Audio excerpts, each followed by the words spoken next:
หมอยสูงค่ะหมอยสูงพี่ๆน้องๆผู้ปันแห้งข่าวสายหมอหอมกกอกค่ะมื้อนี้ก็เป็นวันที่5เดือนธันวาคมปี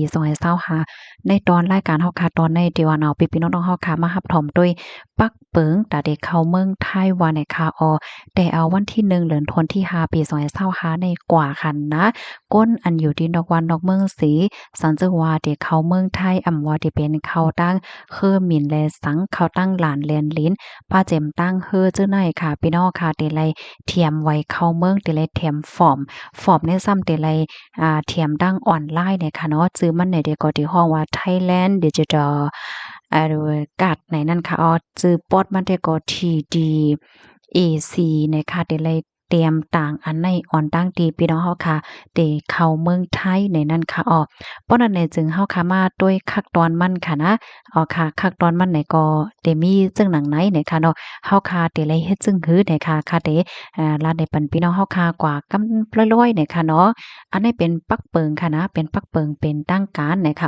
ตั้งเอาวันที่1เดือนธันวาคมที่5ปี2025ในกว่าค่ะเนาะก้นนอกวันนอกเมืองค่ะเจออันเดเขาในเมืองไทยค่ะซึ่งหนังลาดกว่าเมื่อไกลนั้นยาวค่ะเนาะอำว่าพี่น้องค่ะที่เขาตั้งหลานแลลินแลสังตั้งเฮอแลสังตั้งเฮอหมิ่นแลสังในพี่น้องค่ะตื้นเตไลเทียมฟอร์มตาเดเขาเมืองไทยตั้งออนไลน์เนี่ยค่ะเนาะ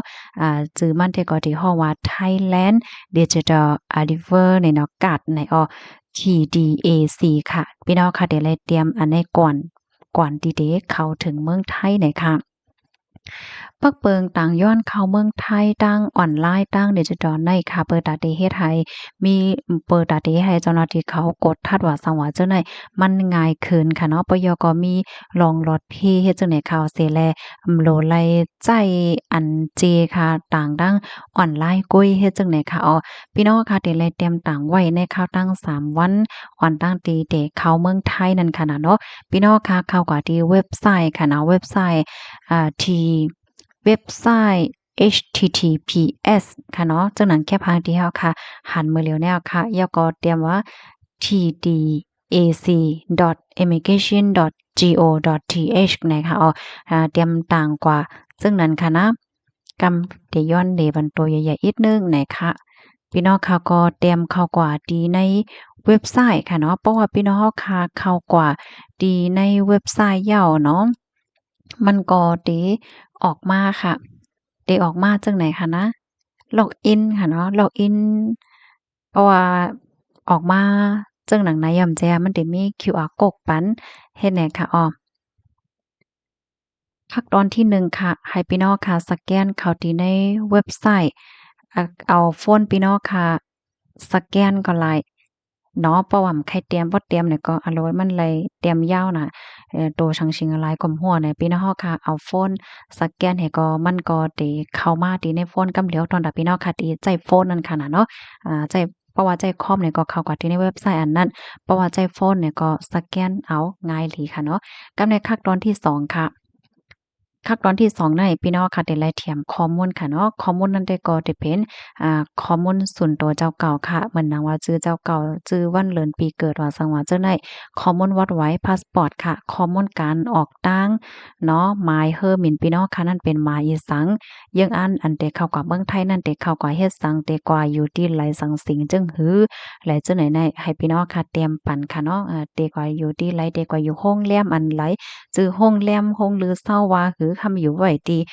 ซอยไหลเอิงไหลเจเว้งไหลแหละจังไหนเตรียมกว่าค่ะนะในขั้นตอนที่2ได้กับในขั้นตอนที่3เนี่ยก็ไหว้สิพี่น้องเฮาค่ะแถมแต้มต่างว่าสั่งว่าจังไหนยาวค่ะเนาะ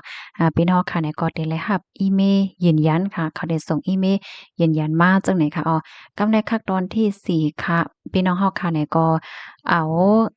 ข้อมูลยืนยันที่ในอีเมลนั่นค่ะแหน่เจ้าหน้าที่กดจัดก้นเข้าเมืองตมเขาเมื่อพี่น้องค่ะเข้าเมืองไทยเนี่ยมันได้ไหลผ่านตมเฮ็ดจังได๋ใจค่ะให้เอาในพันเขาเฮ็ดให้เขาขั้นตอนมันก็จะเป็นไว้เฮ็ดจังได๋ยอค่ะพี่น้องค่ะกดไลค์ดีถ่อมยอค่ะเนาะใครมีความถามอะไรจังไหนก็ต้องถามมาเลยค่ะขั้นตอนอันในบ่ถามว่ามันหยาบห้าแหน่มันก็ได้ว่าหยาบค่ะเนาะมันก็ได้ว่าหยาบเฮ็ดจังได๋ค่ะเนาะ กับในพี่น้องเขาก็มีความถามค่ะเนาะแฮ้งและเปิ้นเฮ็ดจังได๋อันเนี้ยค่ะก็เด็กขย้อนแชร์อีกหนึ่งค่ะ อ่อนตั้งดีเดแช่ในก็ข้อมูลในก็ตั้งฝ่ายของการฝ่ายกดทัดก้นเขาเมืองเลยออกไว้กำซื้อจังไหนค่ะเป็นรองแต่ค่ะพี่น้องเฮาแต่เลินหน้ายาวค่ะนะวันที่1ในพี่น้องเฮาค่ะมื้อเหลียวก็ได้ถึงมาเลินหาย่ำใจค่ะมาเจอก็ได้ปอขอปอเฮิรนเฮ็ดจังไหนเนาะเปิดดาได้เข้ามากขึ้นในหนังหือบ่ได้เลยรับเลยฮู้หางจังไหนในก็จอยแชร์กว่าค่ะแชร์กว่านำสืบหมอกลาดต่อกันกว่าเซกัมไหนค่ะเนาะกำในเฮาค่ะได้มาอบโอ้กันค่ะมันก็ถามว่าจอกมันหยาบห่าแหนมันก็หยาบค่ะเนาะ ลาซื่อๆก็เพราะว่าเฮาคาฮู้ลิกได้มันหยาบค่ะนะเพราะว่าฮู้ลิกได้เป็นรองตั้งหยาบเพิดลงเหย้าให้ในนั้นน่ะกำนั้นเนาะค่ะอันที่เฮาคาใกล้มาอบโอ้กันว่าลิกลายอันว่าในมันลองแย่นะในเนาะเมื่อกูปอเฮาคาได้ใกล้ได้ยินว่าบ่ลิกก็อึบเข้าโฮลิกก็อึบเข้าในมื้อเหลียวได้ฮู้ลิกได้ก็เลยมาเลยก็หยาบนะยาวค่ะก็เพราะว่าเปิ้นก็เอาลิกลายในมาใจตื้อว่าสังว่าจังไหนติ๊กๆยาวให้ในนั้นค่ะนะเนาะ เพราะว่าเฮาคาหมอลิกเนี่ยได้ก็ง่ายลมค่ะเนาะเฮาโหลไลกว่าเฮียงโหลไลกว่ามีเจมีหางคาเฮ็ดตั้งออนไลน์กุ้ยเฮ็ดได้นั่นน่ะเนาะเพราะว่ามาด้วยจังใดซ้ำไหนต่างเมืองรู้จ่องเฮ็ดไหนค่ะได้ขย้อนรัดว่าต่างเมืองก็เฮ็ดเหมือนกันมื้อหนังเฮาคาได้กว่าสิงคโปร์ไหนเฮาคาก็เลยต่างจังได๋เหมือนกันเนาะค่ะเฮาก็ได้เลยเข้าก็ที่เว็บไซต์เขาก็ใส่ชื่อใส่เสียงแล้วก็เฮาคาได้ก็อยู่ที่ไลกว่ามื้อไลหมายเฮอมีนเฮาเป็นหมายสัง หมายคือหมิ่นเฮาเป็นอิหยังอันจั่งซิงจึงหือได้ถึงหลายโมงจังไหนไลเตรียมใส่หมดเฮ็ดไหนค่ะเนาะบางทีเนี่ยยังไลเตรียมป้าข้อมูลลงไปอยู่หรือเฮารู้ก่อนว่าเฮาไลซ้ำอย่าเฮ็ดกังอิหยังๆๆพองไปอยู่หรือเฮาเป็นหือในเฮาไลมีฟอร์มไลใส่ฟอร์มจังนั้นป้าไหนค่ะเนาะก้อยก็ว่าดาที่เข้าเมืองไทยได้ก็ไลใส่ฟอร์มอันในก้อยเฮ็ดไหนเนาะ กำไรเหมือนจังหนังเมื่อก่อนค่ะเนาะอันเฮาว่าต่อม6เนาะเมื่อกูปอกนี่ก็มันก็ไล่เฮ็ดอยู่จั่งซี้ก้อยกำมื้อนั้นแต่ก็มันไล่เตรียมตีเจจังไดนะก้อยกำมื้อเหลียวแต่ก็อำโหลไล่เตรียมเจยาวค่ะเฮาค่ะเฮ็ดเนื้อออนไลน์กุ้ยนั่นน่ะเนาะเฮ็ดที่เนื้อออนไลน์ก็ไล่ยาวไหนค่ะมานั่งเอ่อ